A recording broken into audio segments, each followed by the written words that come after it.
Jamaah, oh jamaah. Alhamdulillah. Alhamdulillahirrabbilalamin. Kita masih di Islam itu Indah. Alhamdulillah tema kita juga masih sama, yaitu sholawat kok jadi murah banget gitu kan. Mungkin ya itu anggapan setiap orang atau mungkin kita salah menganggapnya. Coba. Gitu. Soli, salawat. Gimana? Salawat. Aku ya? Ya.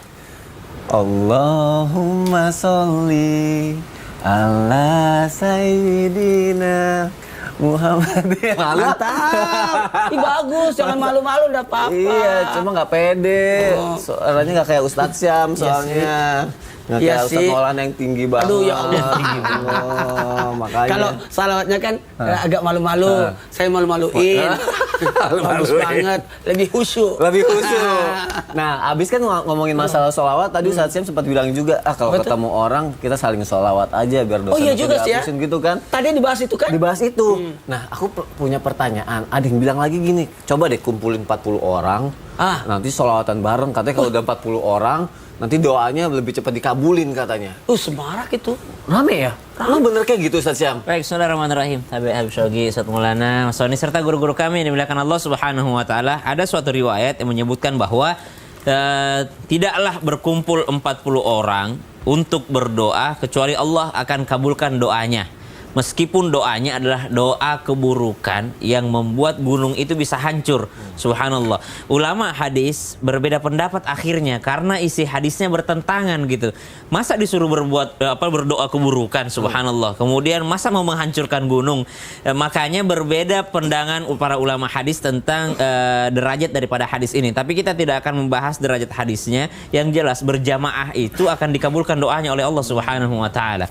Ya, kita sholat jenazah, ya sholat ghaib itu semakin banyak jamaahnya semakin bagus.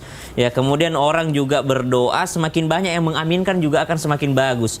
Dan subhanallah dalam riwayat yang lain disebutkan tidaklah berkumpul 40 orang kecuali minimal ada satu orang yang diterima doanya oleh Allah Subhanahu wa Ta'ala. Minimal ada satu orang yang khusyuk pada saat itu, bukan hanya pimpinan doanya gitu, tapi salah satu di antara jamaahnya yang memang dekat hatinya dengan Allah Subhanahu wa Ta'ala. Apalagi ceritanya hari ini adalah sholawat. Sholawat itu mau khusyuk tidak khusyuk diterima oleh Allah Subhanahu wa Ta'ala. Hebatnya sholawat itu, mau niat nggak niat diterima oleh Allah Subhanahu wa Ta'ala. Karena sholawat ini adalah sesuatu yang sangat dicintai oleh Allah Subhanahu wa Ta'ala. Kalau ibadah yang lain membutuhkan hati, membutuhkan daripada niat yang benar, membutuhkan daripada syarat dan rukunnya. Tapi sholawat subhanallah mau didendangkan, mau dengan secara khusyuk, mau dia berjamaah, mau dia sendirian, mau dalam keadaan sholat atau dalam keadaan apapun itu subhanallah, mau berkumpul dia, maka dia juga diterima oleh Allah Subhanahu wa Ta'ala. Maka kalau dikatakan apakah sholawat juga menghapus dosa, ada tadi beberapa keadaan yang menghapus dosa seperti ketemuan. Ini 2 orang doang, apalagi kalau 40 orang. Yang ketiga ada lagi sholawat yang di saat orang berkumpul. Kapan sholawat itu di saat orang berkumpul? Di saat memulai nasihat. Jadi semua daripada pemberi nasihat, dai, ya penceramah ataupun mau sambutan, biasanya host aja memulai dengan sholawat. Gitu. Kenapa? Iya, mau memulai daripada memberikan hikmah atau memberikan nasihat. Nah, memberikan nasihat ini kan biasanya berkumpul. Nah, biasanya kalau ceramah formal biasanya kita ingat sholawat. Masalahnya kadang-kadang kita lupa sholawat kalau nasihatin anak. Kadang-kadang kita lupa sholawat untuk nasihatin pasangan. Subhanallah. Padahal kalau kita bersolawat itu akan membuat daripada nasihat tersebut tersampaikan dengan indah. Karena ini nasihat semuanya berasal daripada lisan baginda Nabi Muhammad SAW. Jadi berkumpulnya orang untuk membaca sholawat tentu saja itu akan mendatangkan rahmat Allah Subhanahu wa Ta'ala. Masya Allah, berarti tujuannya ngumpul yang baik-baik daripada ngumpul yang tidak baik ya. Gimana Ustadz Maulana? Sholawat nih, pengen punya rumah mewah yang bagus, ada kolam renangnya. Saya bahas ya? Iya, boleh. Mau penjelasannya Ustadz ya? Izin Nabi dan Sasa. Bisa punya rumah mewah. Kepada semuanya yang lagi nonton, salawatlah. Karena luar biasanya, seandainya bukan karena Nabi Muhammad SAW tidak diciptakan dunia seluruh isinya. Seandainya bukan karena Nabi Muhammad tidak diciptakan dunia seluruh isinya. Jadi kalau begitu seluruhnya buat Nabi Muhammad dong. Masya Allah, iya kan? Logikanya. Iya. Seandainya bukan karena Nabi Muhammad tidak diciptakan dunia seluruh isinya, berarti semuanya buat Nabi Muhammad. Buat Nabi Muhammad. Oh iya juga ya. Iya. Kalau nggak diciptain nggak ada. Nggak ada kan? Nah dari sinilah kita mohon maaf. Kalau menginginkan sesuatu, salawatin. Nah. Kenapa? Apapun hajat kita, doa kita. Ingat, doa tanpa salawat itu bagaikan WhatsApp tanpa wifi. Wow. Nggak bikin. nyampe gitu maksudnya. Oh. Karena dia memang tidak punya kuota. Iya. Jadi dia mengandalkan wifi. Oh gitu. Apalagi dulu kami diajarin di pesantren. Salawat itu bagaikan, mohon maaf, yang surat ada perangko. Iya. Tidak akan mungkin bisa sampai surat kalau tanpa ada perangko. Jadi itu luar biasa. Salawat itu mendorong. Bahkan kalau mau berdoa, salawat dulu.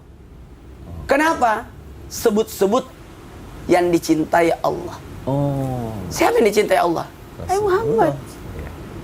Bahkan kalau kita baca surah Al-Fatihah, terus Al-Fatihah mau dijadikan doa, baca dulu Bismillahirrahmanirrahim, Ar-Rahmanir-Rahim, Maliki Yaumiddin.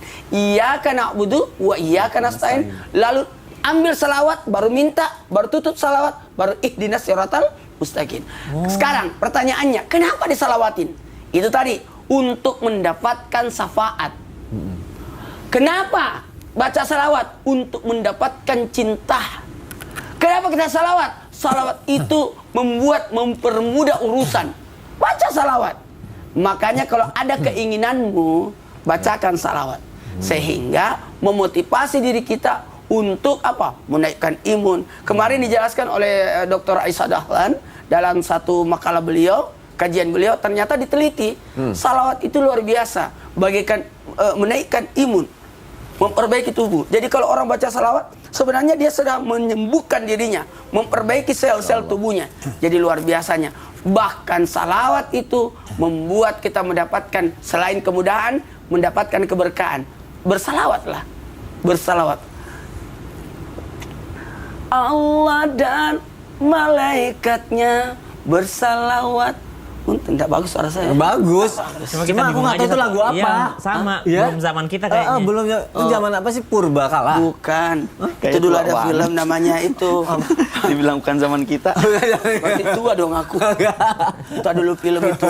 Saya buatin salawat. Oh, gitu. Lagu sendiri Tapi yang ternyata. tahu lagu ini saya sendiri. Ustaz doang yang nonton filmnya kayaknya.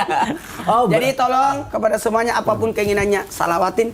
Insya Allah Allah mudahkan, Allah buat kita bersemangat untuk mendapatkannya. Yes, berarti nanti gambar rumahnya Ya. aku 24 jam sehari, setiap hari aku sholawat aja. Aku sholawatin terus, nggak usah ngapa-ngapain. Yes. Nggak salah juga.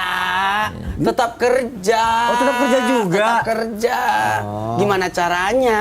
Kirain cuma itu doang, enggak Tapi ya? nanti kaget loh di hari kiamat. Disolawatin, ternyata pas sampai di hari kiamat lebih banyak pahalanya itu solawat dibandingkan rumah yang kau dapatkan. Yo! Lu selesai. Luar biasa. Masya Allah. Out the boss apa? Out of the box. Ya, itu. Out of the box. Out of the box. Masya Allah, terima kasih ya guru-guruku untuk jawabannya. Nah, sebelum kita lanjutkan, aku mau ngebacain pertanyaan yang sudah masuk ke media sosial Islam itu Indah. Ya, kita masuk ke segmen Tanya Dong Ustadz. Kami semua tanya dong Ustadz. Masya Allah, tabarakallah. Ada pertanyaan dari Instagram hamba Allah. Assalamualaikum Ustadz. Waalaikumsalam warahmatullahi wabarakatuh. Maaf, saya mau bertanya, apakah boleh ketika lagi bersolawat terus pakai bahasa Indonesia? Solawat terus pakai bahasa Indonesia, Ya, Ustadz Syam? bukan Arabnya tapi diterjemahkan. Terjemahannya. Ya Allah, berikanlah keberkahan dan rahmat selamat untuk ke atas baginda Nabi Muhammad beserta keluarganya dan sahabatnya. Ribet Iya ya. Ribet kayaknya kalau pakai bahasa Indonesia mending pakai bahasa Arab. Allahumma sholli ala sayyidina Nggak- Muhammad nggak wa hafal ala ali aja sayyidina Muhammad. Kalau bahasa Indonesia kayaknya lebih susah dibandingkan pakai bahasa Arab. Kalau bahasa Arab itu memang bahasa terindah yang diciptakan Allah Subhanahu wa taala, bahkan bahasa surga gitu ya.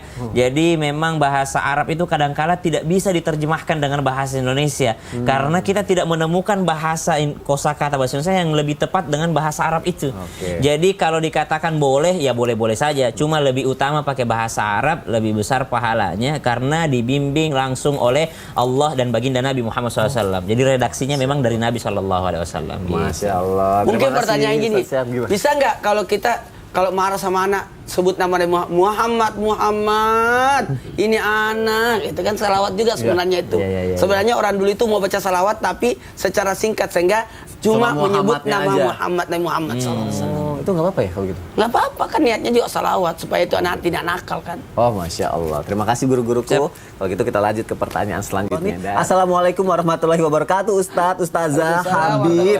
Mau nanya katanya, bagaimana hukumnya ngadain sholawatan sambil diiringi sama musik kayak gitar dan piano dan lain-lain? Soalnya tiap ada acara pasti ngadain sholawatan sambil diiringi musik. Oke, ini dijawabnya melalui tausiah aja ya sama Habib Syaugi. Izin ya Habib ya? Tanya. Iya. Kamu nanya. Aku nanya. Kamu ya? Itu nggak gitu ya? Masya Allah. Alhamdulillah, Allahumma salli wa sallim ala sayyidina Muhammadin sahibul bushra. Salatan tubashiruna biha wa ahlana wa auladana wa jami'a masyayikhina wa muallimina wa talabatana wa talibatina min yaumina hadza ila yaumil akhir. Membahas tentang alat musik ini suatu perkara yang agak ribet dan banyak hukumnya sebenarnya. Cuman kita nggak boleh tegang-tegang di sini. Tahu nggak? Ngebahas musik, ulama berbeda-beda pendapat. Yang pertama ada alat musik yang memang seluruh ulama sepakat ini boleh. Seluruh ulama sepakat ini boleh. Nggak ada khilafnya. Semua boleh. Contoh seperti dufuf hadroh. Sebab ini alat musik yang memang sudah ada di zaman baginda Nabi Muhammad Sallallahu Alaihi Wasallam, dan banyak para sahabat yang memainkannya, memukulnya di hadapan Nabi Muhammad. Sampai ada satu wanita bilang, ya Rasulullah, saya nazar kalau misalkan kau selamat akan memukulkan dufuf atau hadroh di atas kepalamu. Akhirnya terlaksana, Nabi Muhammad selamat, pulang. Nabi Muhammad memerintahkan ia untuk menunaikan daripada nazarnya. Akhirnya dia pukul hadroh di atas kepala Nabi Muhammad. Dan banyak juga Nabi Muhammad saat hijrah ke kota Madinah, saat pulang dari perang Tabuk, disambut sama para sahabat-sahabat Nabi Muhammad sambil diiringi dufuf hadroh. Tala'al badru alaina min thaniyatil wada, sampai akhir. Nah ini yang ulama sepakat nggak ada khilafnya. Ada yang kedua, ulama sepakat ini haram. Semuanya bilang haram, nggak boleh tanpa khilaf. Apa itu? Mizmar. Mizmar itu satu jenis suling yang memang itu sulingnya jenisnya ditiupnya itu ada 2 lubangnya. Nah, ini semua ulama sepakat ini haram, tidak boleh. Dan yang ketiga, ini khilaf. Ikhtilaf ulama. Ada yang bilang boleh, ada yang bilang enggak. Dan yang khilaf ini juga beda. Ada yang lebih dominan keboleh, ada yang lebih dominan ketidak boleh. Yang dominan nggak boleh seperti misalkan gitar atau sejenisnya. Tapi bukan berarti haram. Cuma ini ikhtilaf ulama. Yang pada hakikatnya namanya alat. Mau alat apaan aja. Ya, yang namanya alat semuanya itu mubah. Yang namanya alat pada hakikatnya mubah. Dan kalau kita ngebahas musik, apa itu musik? Sesuatu yang mempunyai irama. Kadang ada orang langsung menjas ini haram, mengatakan ini itu haram. Dia punya handphone banyak ringtone. Ya, ringtone bagian dari musik apa bukan? Musik. Dari musik. Kalau misalkan dikit-dikit haram, ringtone di HP kamu bagian dari musik. Nggak usah pakai handphone besok-besok. Ya, kalau kita langsung menjas ini haram tanpa kita telusuri terlebih dahulu, selagi di situ masih ada ikhtilaf ulama, maka jangan terlalu syadid atau jangan terlalu keras dalam menghukumi sesuatu. Karena ajaran Nabi kita Muhammad tuh dirangkul. Kalau misalkan ada orang baru hijrah langsung dibilangin ini haram, ini nggak boleh, akhirnya dia menjauh.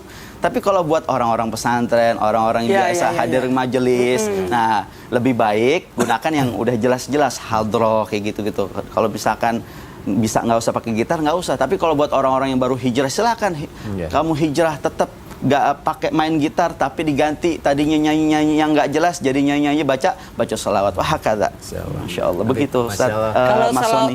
Kalau salawat favoritnya Habib apa? Hah? Salawat favoritnya. Sholawat al-bushra. Tapi gara-gara Habib bilang boleh, aku jadi mau ini. Boleh kan soalnya?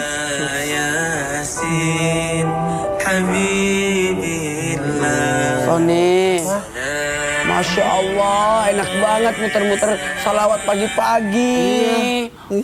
Tapi kenapa bukan Soni aja yang salawat? Dan tadi Ustadz udah nyobain dengar suara aku jelek. Jadi mendingan pakai ini. Emang nggak dapat pahala kalau didengerin? Dengar pun dapat pahala, tapi apa salahnya kita yang bersalawat. Ya. Tidak usah didendang kalau memang tidak bisa, tidak bagus suaranya. Kan kita sama. Ya udah deh. Sama-sama jelek suaranya. Ya udah deh jamaah, biar nanti penjelasan lebih lanjut dikasih tahu. Tuh dengerin. Nah, jamaah jangan kemana-mana ya, tetap di Islam itu Indah. Jamaah, oh jamaah, alhamdulillah.